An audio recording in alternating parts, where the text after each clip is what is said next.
Imaginez un personnage qui pourrait, s'il le voulait, finir facile top 10 de son univers.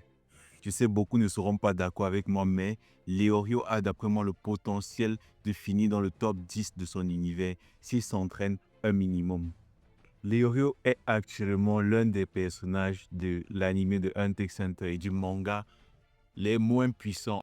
Il maîtrise le nen, pas parfaitement, mais il le maîtrise néanmoins. Il possède un Hatsu, mais il fait clairement partie de ceux-là ayant des capacités naines, mais restant faibles. Entre guillemets faibles, parce que sa capacité naine, il ne la maîtrise pas encore. Et on a vu au travers des performances de Jean Fricks ce que sa capacité naine pourrait devenir si Leorio réussissait à la maîtriser. Donc je ne dis pas que Leorio va devenir le plus fort d'un coup juste en maîtrisant sa capacité naine. Mais je dis qu'en la maîtrisant, en réussissant à la maîtriser juste au niveau de ce que Dean nous a montré, il pourrait facilement se hisser dans les top puissances de l'univers de Hunter x Hunter. Leorio est actuellement pas très fort, mais en maîtrisant sa capacité naine, il pourrait clairement devenir un personnage plutôt intéressant sur le plan de la puissance.